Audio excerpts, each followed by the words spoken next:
Hey, Alan here from Damn Good Reviews. Today I have the software Camtasia by the company Techsmith. We've done a review in the past.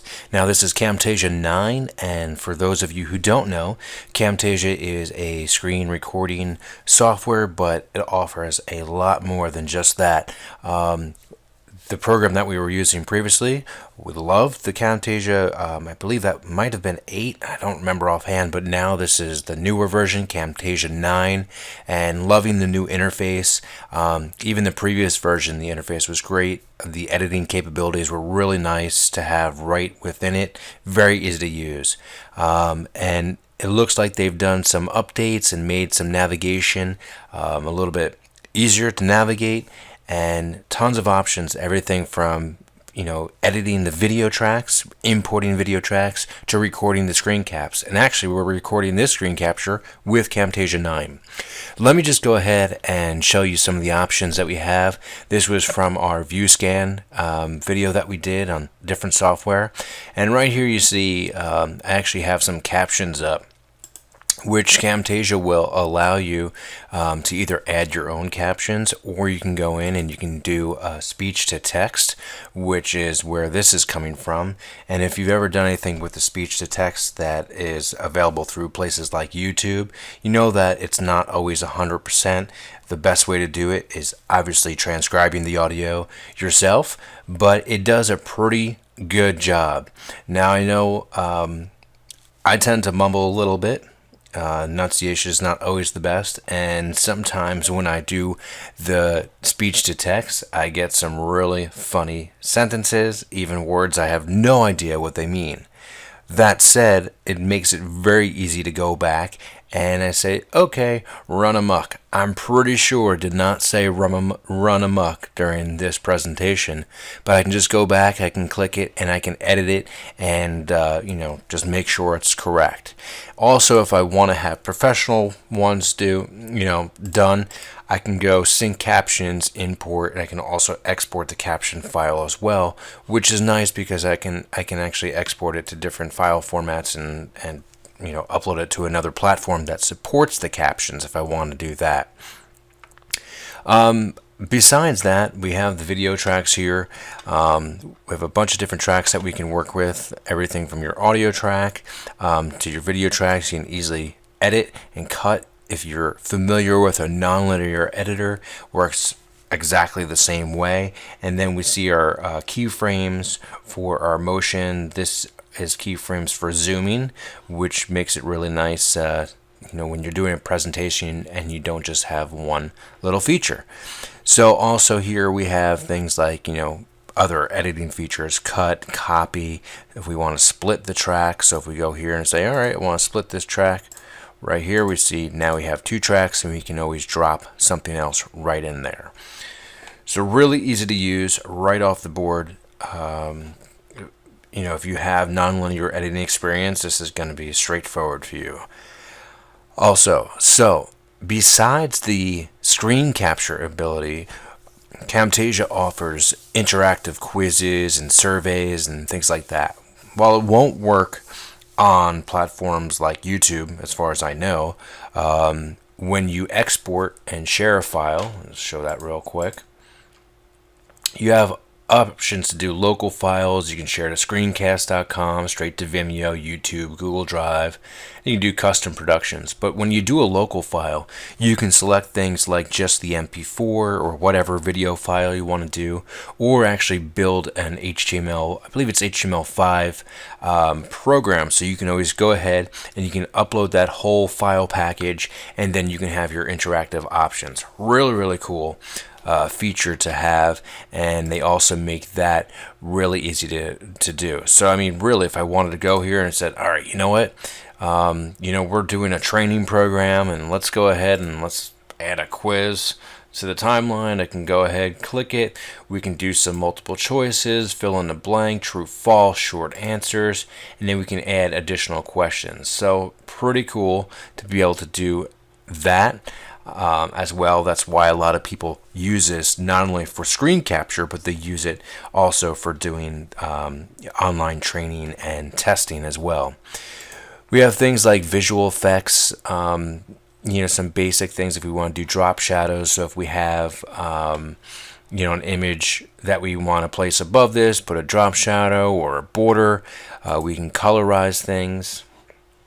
So let me just go back to the track here.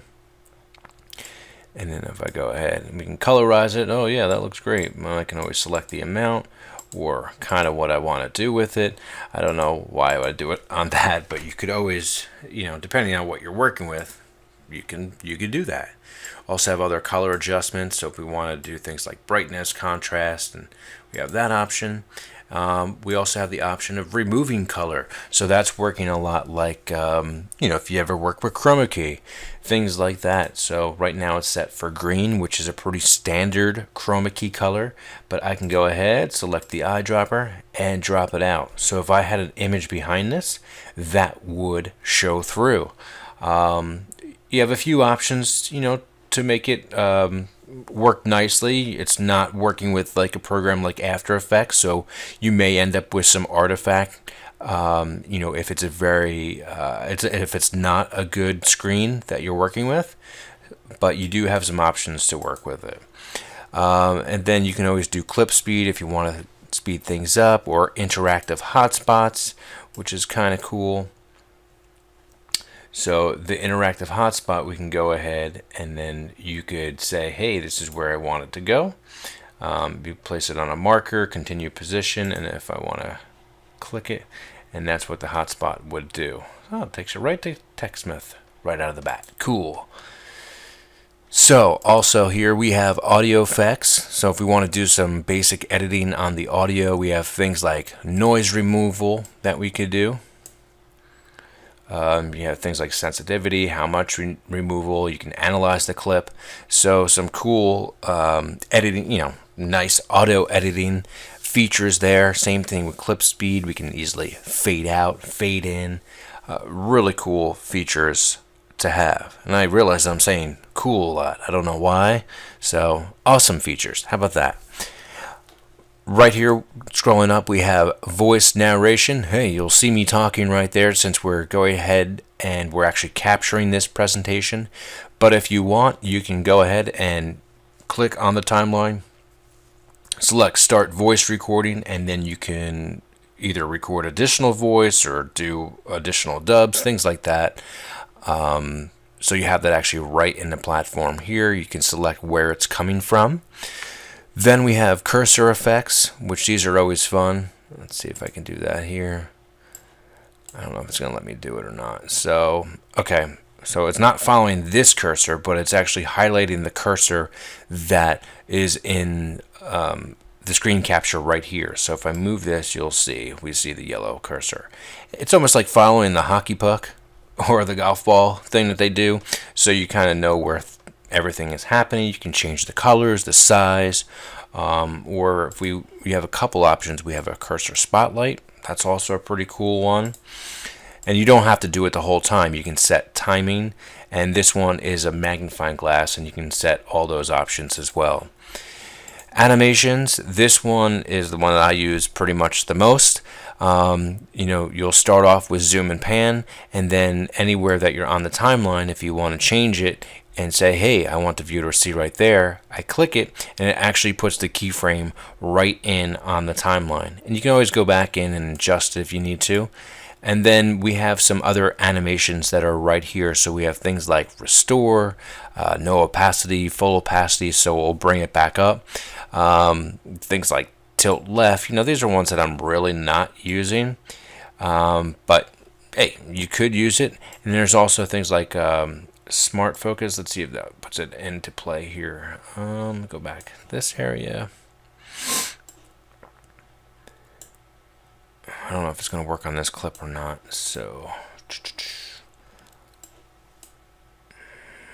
it's not going to work on this clip, but it would actually, smart focus pretty much follows what I'm doing and kind of runs the game by itself, which is a really nice feature to use. And then you can always just add to selected screen. I think probably because I have keyframes down already. That's the properties. And then we can do scale to fit. Other things, behaviors. Stuff like, fade, jump and fall, pop up. This, this is cool things, I guess, if you want to do it. I mean, I don't know why you would end up needing that, but sometimes the same people that are doing like those PowerPoint presentations with all those cool, crazy fade up features maybe want to offer something like that. So if you want it, it's there. And you have enough options to work with to, make it look fancy, I suppose. We also have some transitions. So this is something, again, like a nonlinear editor. Crossfades, fade through black, circle stretch, flips. Let's see if I can do this. Add to select the media. Get rid of that. Not sure if it's going to work on this one or not.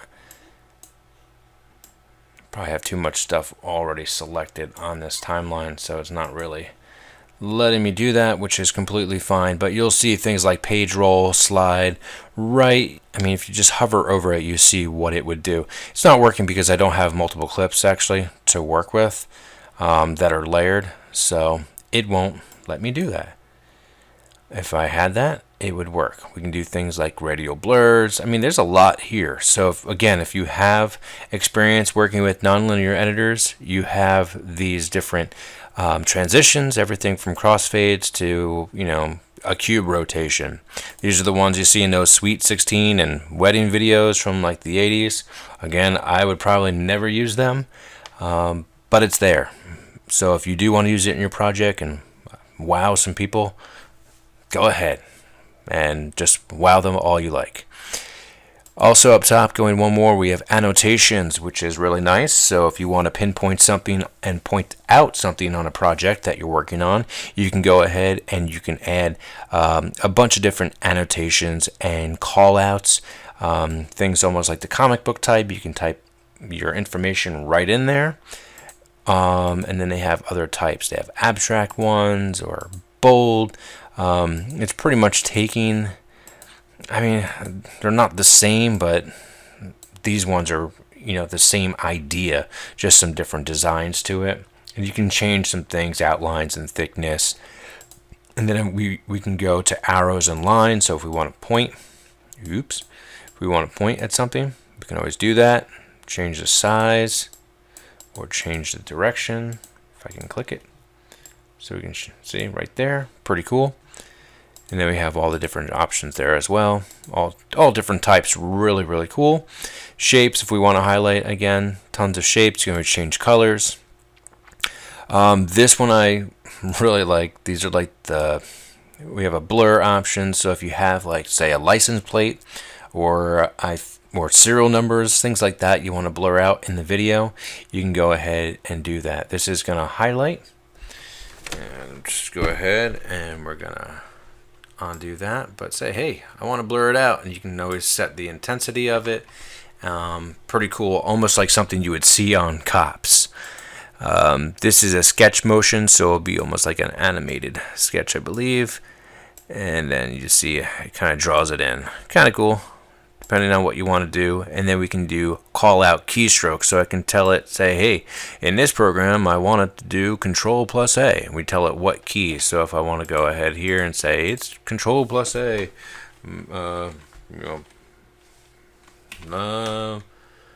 whatever I'm want to type here. So maybe that's that. So that's the keystroke. You can type it in and it can show your users exactly what they need to do. Pretty cool. Again, there we go with cool. I don't know what that's all about. Maybe because I watched the Ninja Turtles movie and it just took me back. And then we have our media bins and our libraries. You can set up, how it looks, either with thumbnails. You can add to it. And again, this works a lot like a media bin for a nonlinear editor.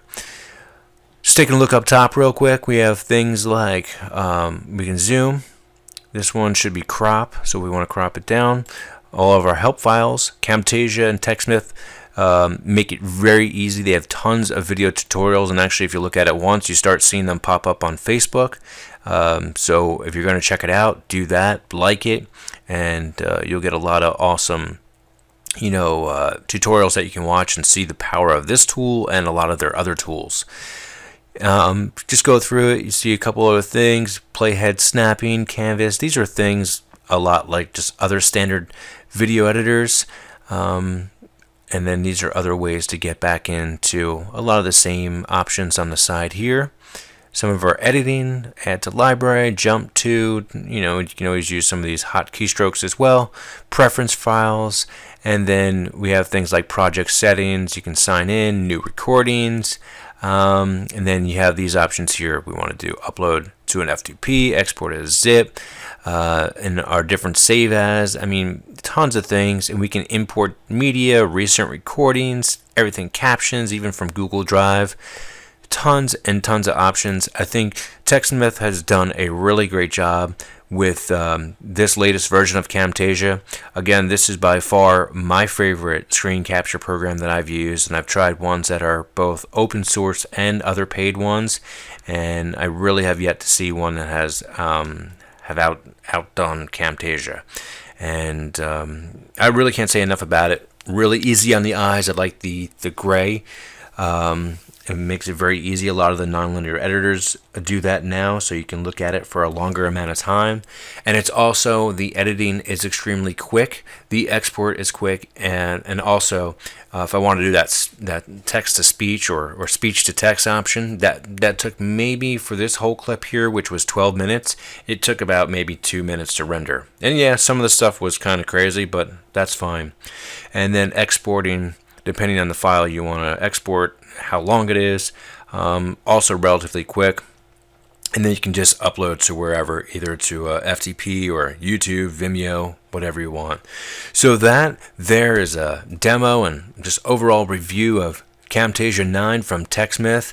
I believe they do have a demo that's available on their website for Mac and PC.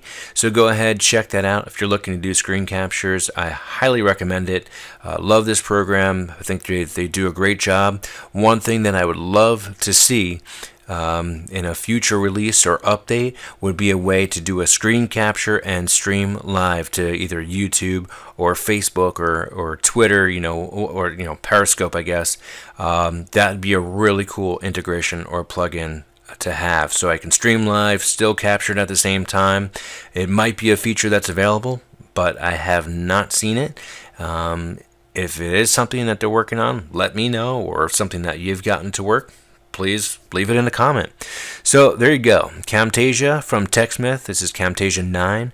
I'm Alan from Damn Good Reviews. Thanks so much for watching. Make sure to like and subscribe right here on YouTube, and we will see you soon.